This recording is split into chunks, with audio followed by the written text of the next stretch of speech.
नमस्कार दोस्तों। आज हम लोग कंप्यूटर के कुछ इंपॉर्टेंट क्वेश्चन देखने वाले हैं जो कि 2025 के व्यापम एग्जाम में पूछा गया है। ठीक है, व्यापम में 2025 में जो पूछे गए क्वेश्चन है उनको हम लोग देखने वाले हैं और अभी रिसेंट में जो भी एग्जाम हुआ है उनको हम लोग यहाँ पर खास करके डिस्कस करेंगे। कुछ इंपॉर्टेंट क्वेश्चन है जो कि अभी नए पैटर्न के आधार पर पूछा जा रहा है, उसी को हम लोग देखेंगे कि कैसा कैसा नया नया क्वेश्चन बन रहा है और उससे रिलेटेड और कैसे कैसे क्वेश्चन बन सकते हैं, उन सब चीज़ों को यहाँ पर हम लोग डिस्कस करेंगे। ये जो क्वेश्चन है वो जुडिशियल मतलब हाई कोर्ट जूनियर जुडिशियल का एग्जाम हुआ था, अभी कुछ दिन पहले ही हुआ है, उसका ये क्वेश्चन है जिसमें आप लोग देखेंगे तो बहुत नया टाइप का क्वेश्चन है। अभी जो रिसेंट में हम लोग जो भी प्रोडक्ट यूज करते हैं, गूगल का प्रोडक्ट हो या फिर और जो भी मेटा कंपनी वगैरह का जो प्रोडक्ट वगैरह है, वो सब हम लोग जब यूज करते हैं तो उन्हीं से मतलब उन्हीं को उठा कर कुछ यहाँ पर नाम दिया हुआ है, उनको हमको क्रम में जमाना है। और क्रम में कैसे जमाना है, उनके लॉन्चिंग ईयर के आधार पर हमको क्रम में जमाने के लिए दिया गया है। तो आप देखेंगे तो ये बहुत नया प्रकार का क्वेश्चन है। और इसी प्रकार से और कुछ क्वेश्चन है जो कि थोड़ा प्रैक्टिकली जिसको हम लोग यूज करते हैं, जैसे कि आपका जो एक्सेल सीट वगैरह में हम लोग यूज करते हैं, कुछ फॉर्मूला यूज करते हैं, फिर कुछ प्रैक्टिकली जब हम लोग कोई काम करते हैं तो वहां पर उसको कैसे कैसे क्रम में किया जाता है, वहां से प्रश्न पूछा गया है। तो इन्हीं नए प्रश्नों को हम लोग देखेंगे। हालांकि जब देखेंगे तो वहां पर 10-15 क्वेश्चन में करीबन 7-8 इस टाइप के क्वेश्चन थे, मतलब 7-8 क्वेश्चन ऐसे थे जो कि नए क्वेश्चन थे, मतलब थोड़ा डिफरेंट टाइप के क्वेश्चन है, नए पैटर्न में क्वेश्चन है, तो उनको हम लोग यहाँ पर डिस्कस करेंगे। देखिए, तो ये जो क्वेश्चन है इसमें क्या बोला गया है, arrange the following Google product launches in chronological order. मतलब कि गूगल के जो भी प्रोडक्ट यहाँ पर दिया गया है, इनको हमको क्या करना है, इनके लॉन्चिंग ईयर के आधार पर क्रम में जमाना है। अब अगर हमको पता रहेगा कि किसका किसका मतलब किसको सबसे पहले लॉन्च किया गया, किसको उसके बाद में लॉन्च किया गया, तो हम इसको आसानी से क्रम में जमा सकते हैं। और इसी प्रकार से और कौन कौन से प्रोडक्ट है, गूगल का हो या फिर किसी और कंपनी का कौन कौन सा ऐसा प्रोडक्ट है जिसको कब कब लॉन्च किया गया था, उसको हमको थोड़ा ध्यान में रखना पड़ेगा, है ना। जिससे जब क्वेश्चन इस प्रकार से मिले तो कम से कम 1-2 का हमको अगर डेट पता रहेगा कि कब इसको लॉन्च किया गया था, तो हम आसानी से उसको जमा सकते हैं। ठीक है, देखिए, तो इसमें हम अगर इसको बनाना चाहें तो कुछ हमको दिमाग कैसे लगाना पड़ेगा, कैसे हम क्या सोचेंगे, है ना। जैसे हम तो ये सोच सकते हैं जैसे कि क्या, गूगल असिस्टेंट अभी अभी आया होगा, पहले हम लोग यूज नहीं करते थे गूगल असिस्टेंट। किसी प्रकार से यहाँ पर जेमिनी अभी अभी आया हुआ है, जेमिनी आप लोग अभी अभी यूज कर रहे हैं, पहले नहीं होता था जेमिनी। तो दिमाग अगर लगाएंगे तो थोड़ा कैसा रहेगा कि हाँ, ये जेमिनी अभी अभी मतलब सबसे लास्ट में आया होगा, गूगल असिस्टेंट आया होगा इससे पहले, कुछ इस प्रकार से ध्यान हमारा, हम कॉन्सेप्ट इस प्रकार से लगाएंगे। तो चलो, एन को हम क्या कर देते हैं, लास्ट में कर देते हैं। तो एन तो सभी में लास्ट में है। यहाँ पर गूगल असिस्टेंट इससे पहले आया होगा, है ना, पहले गूगल असिस्टेंट आया होगा, फिर उसके बाद यहाँ पर जेमिनी आया है। जेमिनी को हम सबसे लास्ट में कर दें, गूगल असिस्टेंट को हम क्या करेंगे, के है तो उससे पहले डालेंगे। मतलब यहाँ पर देखो के है और यहाँ पर भी के है, तो मतलब हम ये कह सकते हैं कि ऑप्शन ए या फिर ऑप्शन सी, इन दोनों में से कोई एक होगा। ठीक है, दोनों में से कोई एक आंसर होगा। अब यहाँ पर ध्यान से देखेंगे तो जो एल है इसमें भी एल है ना, दोनों में एल है। मतलब यहाँ पर चलो ये एल वाला भी हो गया, मतलब गूगल ब्रांड प्रोजेक्ट है वो भी हमारा समझ में आ गया। अब यहाँ पर हमको ध्यान देना है अब ओ और एम। ठीक है, अब किसमें कॉम्पिटिशन रहा, ओ और एम में। अब देखो, ओ पहले आया है, ओ मतलब कि यहाँ पर गूगल ट्रांसलेट पहले आया है या फिर गूगल मैप पहले आया है।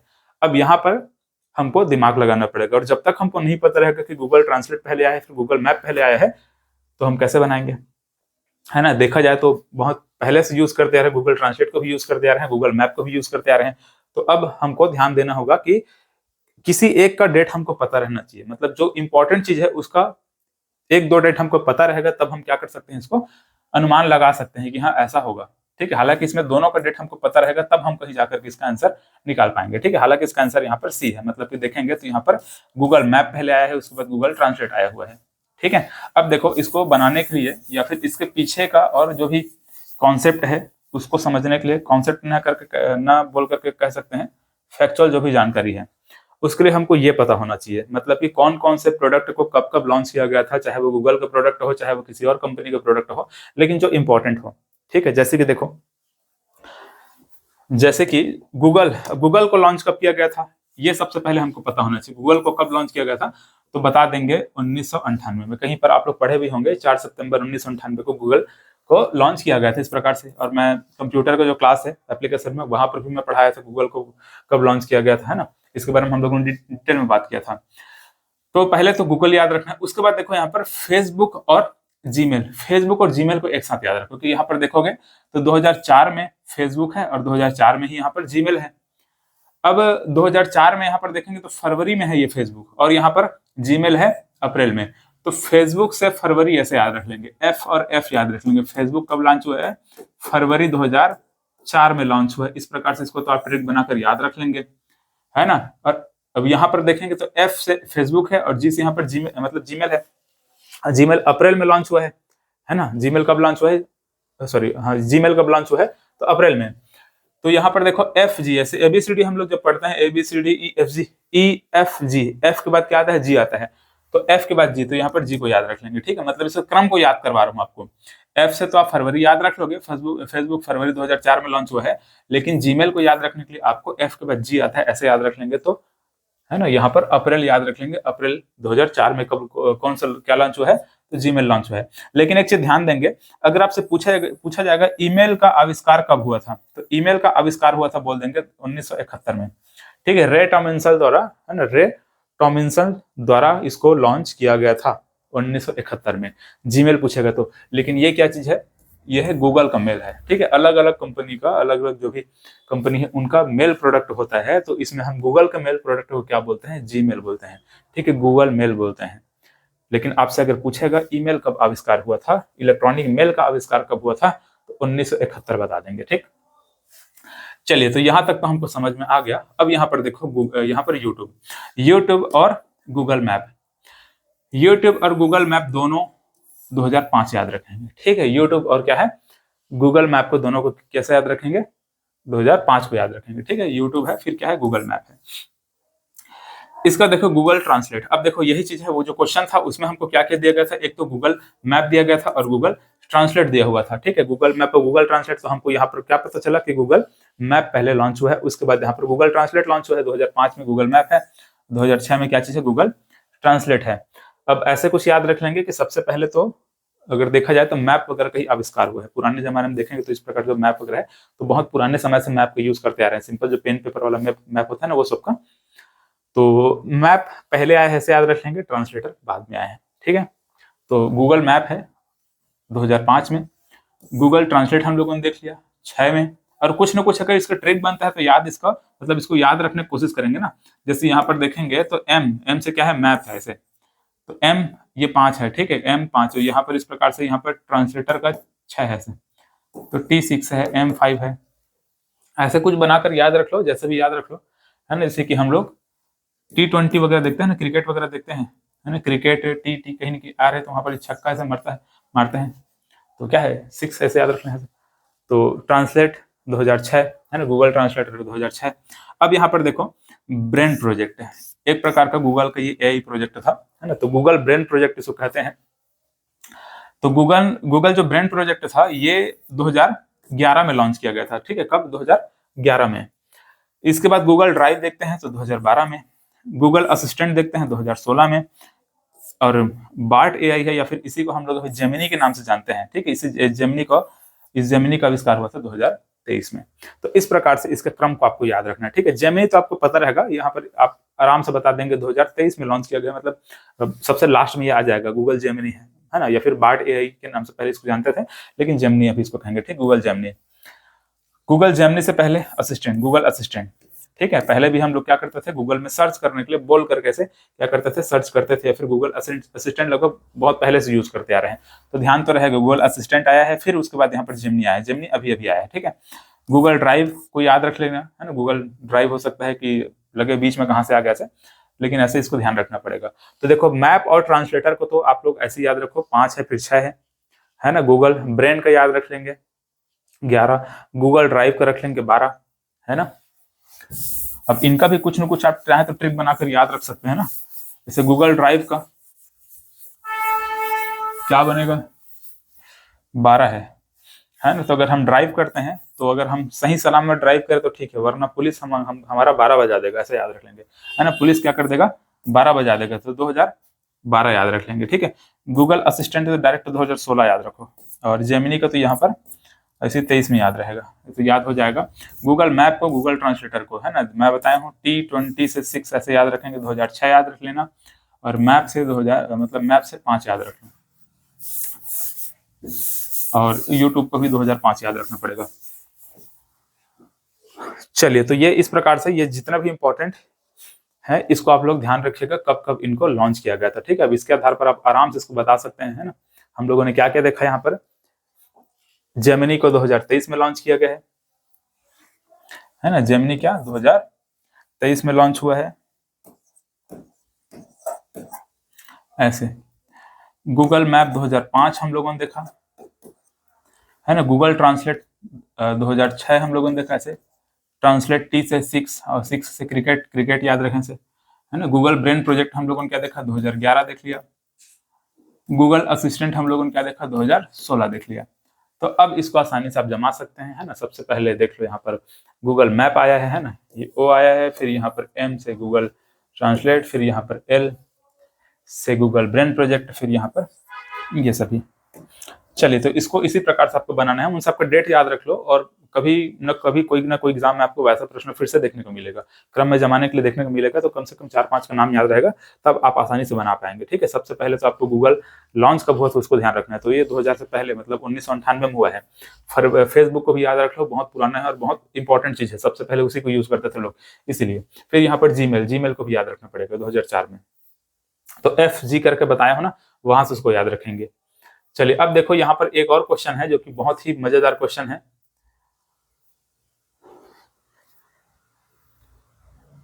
ये क्वेश्चन, ठीक है, ये भी उसी एग्जाम में पूछा गया था, है ना। हाई कोर्ट का जूनियर जुडिशल जो एग्जाम हुआ था उसमें पूछा गया था, और व्यापम के एग्जाम में भी इसी प्रकार का प्रश्न पूछा जा रहा है ना। थोड़ा सा लेवल हाई देखने को मिल रहा है, मतलब कि चीजों को जो प्रैक्टिकली हम लोग पढ़ते हैं या फिर यूज करते हैं वहां से प्रश्न बना है। इसमें क्या बोला गया है, arrange the following in correct order to apply a filter to a column in Excel database. देखो, एक्सेल डाटाबेस का एक कॉलम में फिल्टर अप्लाई करना है, तो उसका जो क्रम रहेगा, किसके बाद हम किसको दबाएंगे, किसके बाद हम क्या करेंगे, वो क्रम को हमको इस प्रकार से यहाँ पर जमाना है। अब यहाँ पर देखो क्या क्या दिया है, click the drop down arrow दिया है, उसके बाद क्या क्या अपीयर होगा वो बताया गया है। यहाँ पर select the range of cell और single cell within the database you want to filter, ये बोला जाता है। देखो, इसको क्रम से जमाना है। अब इसी प्रकार के बहुत सारे प्रश्न हमसे पूछे जा रहे हैं, जैसे कि हम गूगल अकाउंट कैसे बनाएंगे, जीमेल अकाउंट कैसे बनाएंगे, है ना, और बहुत सारे अकाउंट बनाने से संबंधित प्रश्न पूछ दिया जा रहा है। या फिर ऐसे एक्सेल शीट में इसका यूज कैसे करेंगे, इसको उसको यूज कैसे करेंगे, बहुत सारे प्रश्न बनते हैं। तो इसको समझने के लिए हमको एक्सेल शीट का अच्छे से ज्ञान होना या फिर नॉलेज होना पता मतलब रहेगा, तब हम इसको बना पाएंगे। देखो, एक्सेल में कैसे काम किया जाता है उसको हमको थोड़ा बहुत प्रैक्टिकली नॉलेज होना बहुत जरूरी है। जैसे कि यहाँ पर आप देखेंगे ना, जैसे कि file, home, insert, layout, formula है, डाटाबेस है, रिव्यू है, व्यू है। इसको मैं एप्लीकेशन में हम लोगों ने क्या किया था, मैं एक्सेल सीट वगैरह को, एक्सेल सीट को, पावर पॉइंट को, है ना, MS वर्ड को, इनको मैं डिटेल में बताया था, कौन कौन से सेक्शन को क्या कहते हैं, कैसे कैसे यूज करते हैं, उनको मैं समझाया हुआ था। तो काफी हद तक वहां पर कॉन्सेप्ट क्लियर हो चुका है। तो अगर जैसे यहाँ पर आप इसको देखना चाहेंगे, तो हमको अभी जब बोला गया कि यहाँ पर एक चीज ये मतलब हमको एक इस प्रकार से कॉलम, अलग अलग कॉलम में यहाँ पर एक गूगल शीट बना हुआ है। ठीक, अब इसमें हमको क्या करना है, किसी एक कॉलम में फिल्टर अप्लाई करना है। फिल्टर अप्लाई करना है, जैसे कि यहाँ पर आप ध्यान से देख पाएंगे तो बहुत सारे लोगों को नाम दिया हुआ है। इसको देखो, है ना, जैसे बहुत सारे लोगों का यहाँ पर नाम दिया गया है, और यहाँ मतलब टीम का नाम दिया गया है, टीम के नाम के बाद यहाँ पर कैटेगरी दिया हुआ है, यहाँ पर टाइप दिया हुआ है, उसके बाद लाइन आइटम वगैरह कुछ कुछ और दिया हुआ है।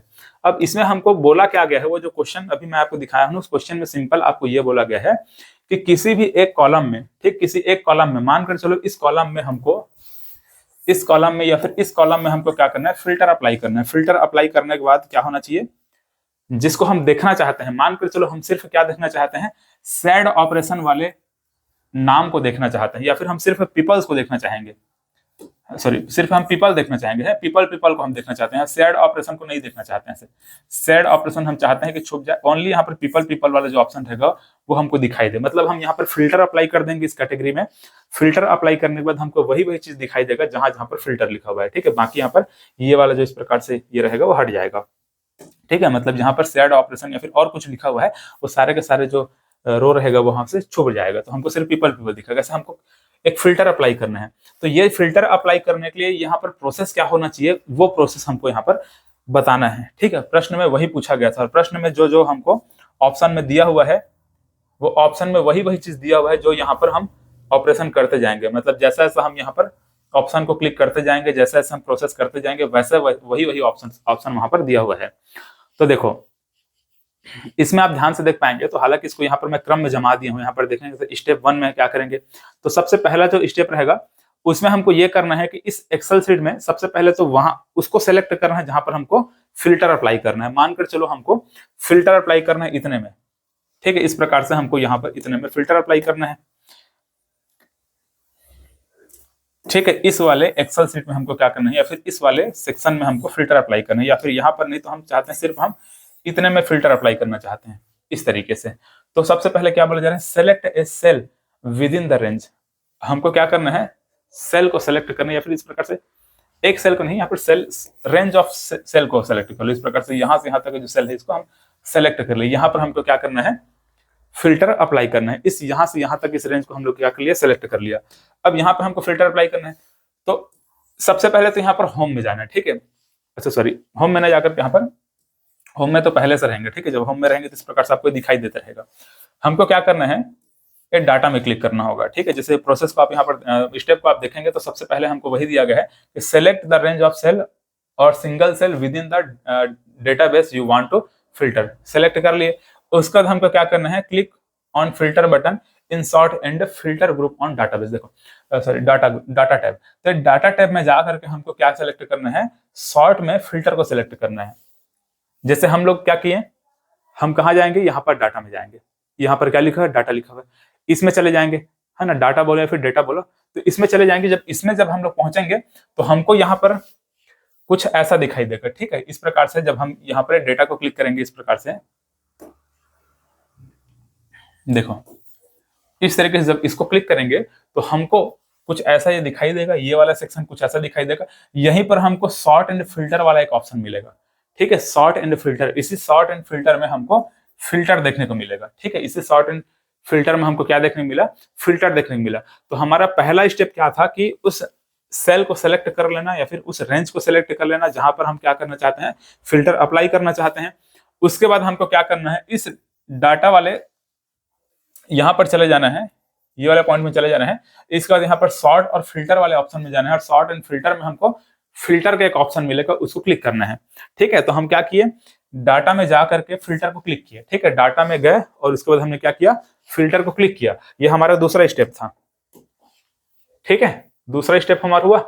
तो देख हो गया ना, क्लिक ऑन फिल्टर, हमने फिल्टर पर क्लिक किया इन सॉर्ट एंड फिल्टर ग्रुप, है ना। सॉर्ट एंड फिल्टर वाला जो सेक्शन था वहां पर हम लोगों ने फिल्टर को क्लिक किया, और ये ग्रुप कहां पर था, डाटा टैब में था। ये जो डाटा टैब यहाँ पर दिखाई दे रहा है, ये जो डाटा टैब यहाँ पर है, ये डाटा टैब को हम क्लिक करेंगे तो हमको सॉर्ट एंड फिल्टर देखने को मिलेगा, है। इस प्रकार सॉर्ट एंड फिल्टर देखने को मिलेगा।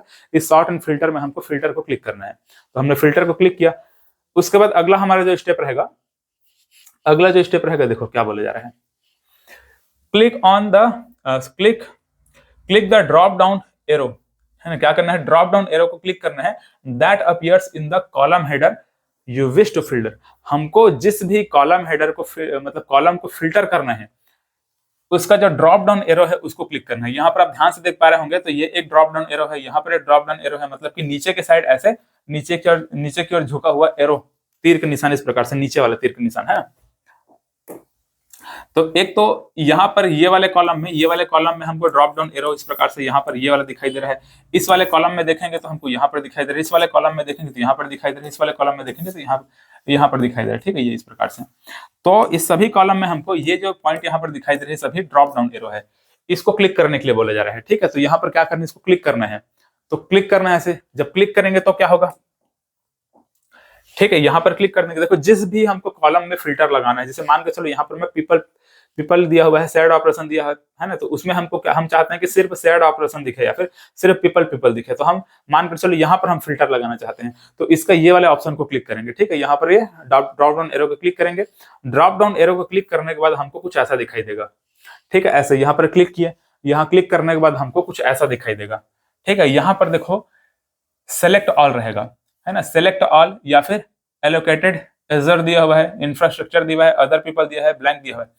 अब हमको यहाँ पर जिसको भी सेलेक्ट, मतलब जिसको भी यहाँ पर हमको अपीयर करना है, या फिर हमको यहाँ पर सर्च करना है, मानकर चलो हम यहाँ पर पीपल को देखना चाहते हैं, तो यहाँ पर सर्च करेंगे और ओके का बटन दबा देंगे, तो हमको सिर्फ वही चीज दिखाएगा जिसमें पीपल लिखा हुआ है, ठीक है, जिसमें पीपल लिखा हुआ है वही दिखाएगा। या फिर शेड ऑपरेशन हमको देखना है, तो जिसको देखना है उसको यहाँ पर सर्च करके ओके का बटन दबाना, फिर हमको वही चीज दिखाई देगा। जैसे देखो ये है ना, पीपल वाला ऑप्शन यहाँ पर दिखाई दे रहा है, हमने वही किया है। फिल्टर में जाकर के हमने फिल्टर अप्लाई किया सिर्फ पीपल वाले को, यहाँ पर देख रहे हैं ये इस तरीके से, बाकी सब यहाँ से हट गया है।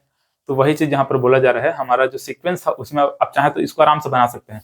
मतलब हम लोगों ने क्या किया, ड्रॉप डाउन एरो को क्लिक किया है ना, जो कि कहाँ पे अपीयर हो रहा था, कॉलम के ऊपर हेडर वाले सेक्शन पे अपीयर हो रहा था।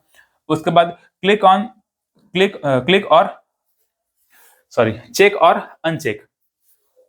और uncheck specific value you want to see और hide and then click okay. वही चीज है कि जिसको हम देखना चाहते हैं, जैसे पीपल को हम देखना चाहते हैं तो वहां पर उसको चेक करना है, उस पर ओके का बटन दबाना है, हमको पीपल दिखाई देगा। शेयर्ड ऑपरेशन लिखा हुआ है उसको देखना चाहते हैं, या फिर किसी और चीज को देखना चाहते हैं तो उसको हमको वहां पर सर्च करना है, फिर उसको चेक करना है, फिर वहां पर क्या कर देना है, ओके को दबाना है, तो हमको वहां पर वो दिखना चालू हो जाएगा। ठीक है, तो ये सिंपल सा, बहुत अगर ध्यान से देखेंगे तो बहुत सिंपल चीज है। क्रम में जमाने के लिए जब भी बोला जाएगा तो हमको वही चीज करना है। सबसे पहले क्या करें, जहां से जहां तक हमको फिल्टर अप्लाई करना है उसको सिलेक्ट कर लेना है, select a cell within the range, है ना, इस प्रकार से हमको सिलेक्ट कर लेना है। उसके बाद हमको क्या करना है, डेटा में जाना है ना। डेटा में जाएंगे तो वहां पर हमको सॉर्ट एंड फिल्टर देखने को मिलेगा। सॉर्ट एंड फिल्टर में हम फिल्टर को क्लिक करेंगे। फिल्टर को क्लिक करने के बाद हमको क्या करना है, इस प्रकार से जहां पर भी हमको फिल्टर, मतलब जिस भी कॉलम में हमको फिल्टर लगाना रहेगा उस कॉलम में इस प्रकार से ड्रॉप डाउन जो एरो रहेगा उस ड्रॉप डाउन एरो को क्लिक करना है। ड्रॉप डाउन एरो को क्लिक करने के बाद कुछ ऐसा दिखाई देगा। इसमें जिस भी नाम को हमको सर्च करना है, जिस भी ऑप्शन को हमको सर्च करना है उसको हम इस प्रकार से वहां पर सर्च करेंगे। मान के चलो हम पीपल लिखना चाहते हैं, मतलब सर्च करना चाहते हैं, पीपल लिखेंगे, उसको चेक करेंगे और उसके बाद ओके दबा देंगे तो सिर्फ हमको पीपल वाला ऑप्शन, या फिर और जो भी ऑप्शन हमको सर्च करना है वो यहाँ पर हम सर्च करके देख सकते हैं। इस प्रकार से हमको ये इसका रिजल्ट देखने को मिलेगा। ठीक है, तो ये देखो एक्सेल में इसी प्रकार से और भी बहुत सारे ऑप्शंस है, बहुत सारे यहाँ पर फीचर्स हैं जिसको हम अप्लाई कर सकते हैं, वहां से प्रश्न पूछा जाता है। तो मेरा सजेशन तो ये रहेगा कि कम से कम एक्सेल को, पावर पॉइंट को, वर्ड को थोड़ा थोड़ा यूज करना सीख जाए, है ना। जब हम लोग मतलब क्या करते हैं, डीसीए पीजीडीसीए जब करते हैं तो वहां पर चीजों को सिखाया जाता है। तो उस समय अगर आप कंप्यूटर का कोई भी कोर्स कर रहे हैं तो कम से कम इन चीजों को थोड़ा थोड़ा बेसिक जो नॉलेज है उसको सीख जाए। तो देखो अब इसमें हमको आंसर निकालना है, तो बताओ इसका आंसर क्या होगा। ठीक है, देखो click the drop down arrow, ये तो बाद में आता है। Select the range of cell और single cell within the database you want to filter, click on a filter button, sort uncheck. हाँ देखो सबसे पहला तो हमारा ऑप्शन एल वाला रहेगा। ठीक है, मतलब ये क्या हो जाएगा, एल। सबसे पहले नंबर पर हम एल को क्लिक करेंगे। ठीक है, तो देख लो कहीं पर एल तो बहुत सारा है, बहुत सारा नहीं, दो ही जगह है। ठीक है, ये बी और सी में, तो दोनों में से कोई एक आंसर होगा। तो सबसे पहले हम क्या करेंगे, select the range of cell, ये हम हो गया है ना। रेंज सेलेक्ट करने के बाद हम हम क्या करेंगे, डाटा टैब में जाना है और यहाँ पर जो सॉर्ट और फिल्टर वाला ग्रुप है, सॉर्ट एंड फिल्टर ग्रुप में हमको फिल्टर बटन को दबाना है। ठीक है, तो दूसरे नंबर पे ये वाला ऑप्शन दबाना है। ठीक है, पहला ये हो गया, दूसरा ये हो गया, तो एल के बाद एम आएगा। ठीक है, तो एल के बाद एम आएगा। चाहेंगे तो यहीं से हम आंसर निकाल सकते हैं, ऑप्शन बी सही है बोल सकते हैं। इसके बाद क्या आएगा, देखो क्या आएगा, मतलब click the drop down arrow that appears in the column header you want to you wish to filter. देखो जिसको भी फिल्टर करना है, जिस भी कॉलम को हमको फिल्टर लगाना है, जिस भी कॉलम में लगाना है, वहां पर हेडर में जो ड्रॉप डाउन एरो रहेगा उसको हमको क्लिक करना है, ये बोला जा रहा है। तो तीसरे नंबर पे ये आ जाएगा, फिर चौथे नंबर पे ये आ जाएगा, चेक और uncheck specific value you want to see और hide and then click okay. तो ये इस प्रकार से चौथे नंबर पे आ जाएगा। ठीक है, तो आंसर हमारा क्या निकल चुका है, बी निकल चुका है। तो देखो ऐसे प्रश्न पूछे जा रहे हैं। ठीक है, ये प्रश्न बहुत मजेदार था, बहुत लोग बना पाए होंगे, काफी लोग इसको गलत भी किए होंगे। ठीक है, इसी प्रकार से और बढ़िया बढ़िया क्वेश्चन पूछा गया है। कुछ और क्वेश्चन जो है हम लोग डिस्कस करेंगे, है ना। ये तो मैच द कॉलम वाला है, बाद में देखेंगे इसको। यहाँ पर यूट्यूब के बारे में पूछा, देखो इसको समझ लो। इसमें क्या दिया गया है, सीखने के लिए यूट्यूब सामग्री को व्यवस्थित करने के लिए निम्नलिखित सही तरीके कौन है।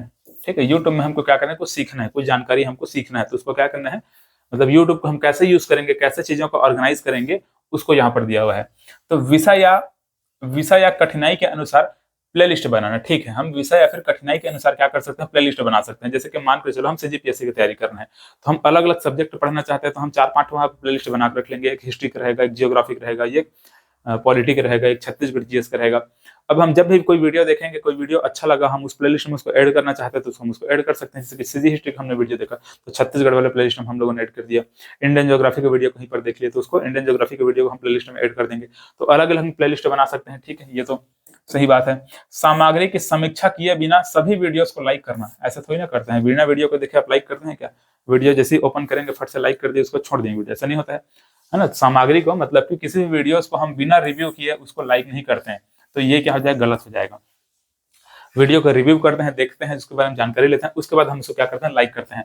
महत्वपूर्ण वीडियोस को क्या कर सकते हैं, बुक मार्क कर सकते हैं, ठीक है। खासकर गूगल में जब, है ना, ब्राउजर में जब आप लोग वीडियोस वगैरह देखेंगे फिर ब्राउज करते रहेंगे तो वहां पर बुक मार्क करने का ऑप्शन आता है, ठीक है। जैसे कि मान के चलो गूगल में जाकर के वीडियोस देख रहे हैं, मतलब कि यूट्यूब ओपन किया, गूगल में जाकर के और वहां पर आप वीडियोस देख रहे हैं, तो उस लिंक को आप क्या कर सकते हैं, बुक मार्क कर सकते हैं। क्या कर सकते हैं, बुक मार्क कर सकते हैं, मतलब मार्क करके रख सकते हैं कि हाँ ये जानकारी अच्छा है, इसको हम मार्क करके रख देते हैं, बाद में हम इसको देखेंगे, इस प्रकार से आप कर सकते हैं, ठीक है। तो एक तो ये हो गया, एक तो ये हो गया।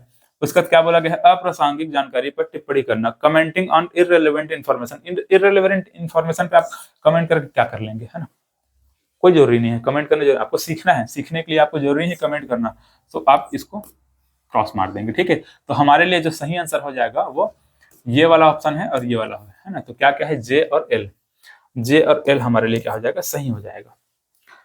चलिए, तो देखो ये भी एक बहुत अच्छा क्वेश्चन है, प्रैक्टिकली चीजों को पूछा गया यहाँ पर, जो हम लोग दैनिक जीवन में जो भी हम यूज कर रहे हैं, यूट्यूब यूज कर रहे हैं, वहां से प्रश्न पूछा गया है, ठीक है। इसी प्रकार से और बहुत सारे इस प्रकार से क्वेश्चन दिए हुए हैं, देख सकते हैं यहाँ पर मालवेयर वगैरह से क्वेश्चन दिया हुआ है ना। मालवेयर, देखो मालवेयर से क्या क्वेश्चन पूछा गया है, सॉरी एंटीवायरस है।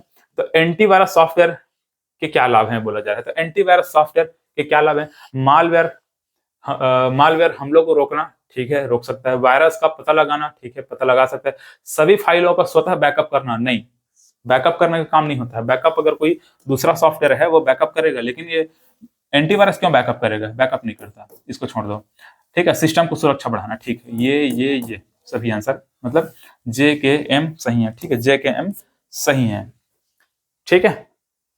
चलो देख लो उसको भी, वो हमारा प्रिंटर से क्वेश्चन पूछा हुआ है। प्रिंटर के क्वेश्चन जिसे देखेंगे तो लेजर प्रिंटर के विशेषताओं को पूछा गया है। तो टोनर पाउडर का उपयोग करते हैं क्या लेजर प्रिंटर में, हाँ करते हैं। प्रिंटर में बहुत बेहतरीन तरीके से इमेज डाल के, बहुत ग्राफिक्स वाला इमेज डाल के वहां पर पढ़ाया हुआ था, ठीक है। तो जाकर एप्लीकेशन में उसको देखिएगा, मस्त बेहतरीन तरीके से मैं समझाया था कि कैसे यूज करते हैं।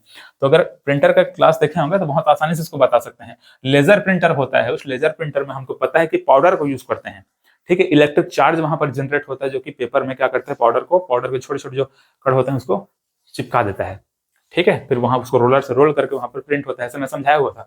तो यहाँ पर क्या करते हैं, टोनर का उपयोग करते हैं, ये बोला जा रहा, सॉरी, टोनर पाउडर का उपयोग करते हैं, ठीक है, ये बोला गया, सही बात है।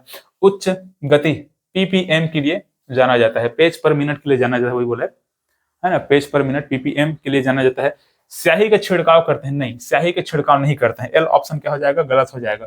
स्याही का छिड़काव इसमें नहीं करते हैं, लेजर प्रिंटर में नहीं करते हैं, है ना। लेजर प्रिंटर में स्याही का नहीं होता है, बल्कि उसमें पाउडर का होता है, ठीक है। यहाँ पर देख रहे हैं टोनर पाउडर का उपयोग होता है, क्योंकि वहां पर इलेक्ट्रिक चार्ज जनरेट होता है, जो कि पेपर में इलेक्ट्रिक चार्ज जनरेट करता है, पाउडर को वहां पर चिपकाता है, ठीक है। स्याही का उपयोग करेंगे, लिक्विड फॉर्म में रहेगा तो वहां पर वो काम नहीं कर पाएगा, तो इसको उपयोग नहीं करते हैं। किसको उपयोग करते हैं, पाउडर को उपयोग करते हैं, टोनर पाउडर को उपयोग करते हैं, ठीक है। कलरफुल पाउडर होता है उसको उपयोग करते हैं। ये हो गया। नॉन इम्पैक्ट प्रिंटर है, ठीक है, नॉन इम्पैक्ट प्रिंटर है। Impact printer, non impact printer जानते हैं, नॉन इम्पैक्ट प्रिंटर है। तो जे के एम, ठीक है, जे के एम इसका सही आंसर है। चलिए, इसी प्रकार से और भी एक क्वेश्चन है, आप लोग देख लीजिए, है ना। इसको तो फिलहाल आप लोग देखे भी होंगे। वहां पर पूछा गया था कौन सा मल्टीमीडिया तत्व पाठ, ऑडियो और वीडियो, मतलब कि क्या बोला गया यहाँ पर, टेक्स्ट, ऑडियो और वीडियो तीनों को यूज करता है, ये बोला था। इंटीग्रेटेड मल्टीमीडिया, इंटीग्रेटेड मल्टीमीडिया में क्या होता है, हर प्रकार की चीजों को यूज करते हैं, जैसे कि कंबाइन होता है टेक्स्ट का, ऑडियो का, वीडियो का, सभी चीज का कॉम्बिनेशन जो होता है उसको हम क्या बोलते हैं, इंटीग्रेटेड मल्टीमीडिया बोलते हैं, ठीक है। यहाँ पर देखो क्या बोला जा रहा है कि जो आयुष्मान भारत डिजिटल मिशन का कौन सा घटक अस्पतालों के बीच डेटा का सुरक्षित आदान प्रदान सुनिश्चित करता है। तो यहाँ पर ये मतलब क्या है, यूनिफाइड हेल्थ इंटरफेस है, इसका यूज होता है। चलो, बाकी इस प्रकार से ये जो भी क्वेश्चन है और कभी हम डिस्कस करेंगे, है ना। आज कुछ इंपॉर्टेंट क्वेश्चन को हम लोगों ने देखा, बाकी क्वेश्चन को आप लोग चाहें तो पॉज करके पढ़ सकते हैं, है ना। ये वाला क्वेश्चन किससे रिलेटेड था, गूगल स्कॉलर से रिलेटेड है, ये वाला क्वेश्चन है जो कि सीपीयू के भीतर जो कंट्रोल यूनिट होता है उससे रिलेटेड है ना। सीपीयू का कंट्रोल यूनिट क्या करता है, डायरेक्शन देता है ना। मेन स्टोरेज और जो भी डेटा, जो भी मेमोरी यूनिट होता है उनके बीच में क्या डेटा को प्रवाह करने के लिए क्या करता है, वो डायरेक्शन देता है कि हाँ डेटा को यहाँ भेजना है, डेटा को यहाँ भेजना है, ऐसे मैनेजर के रूप में काम करता है, ठीक है, मैनेज करता है। चलो, तो इस प्रकार से क्वेश्चन था। अगले क्लास में हम लोग और भी बहुत सारे इंपॉर्टेंट क्वेश्चन को डिस्कस करेंगे। धन्यवाद।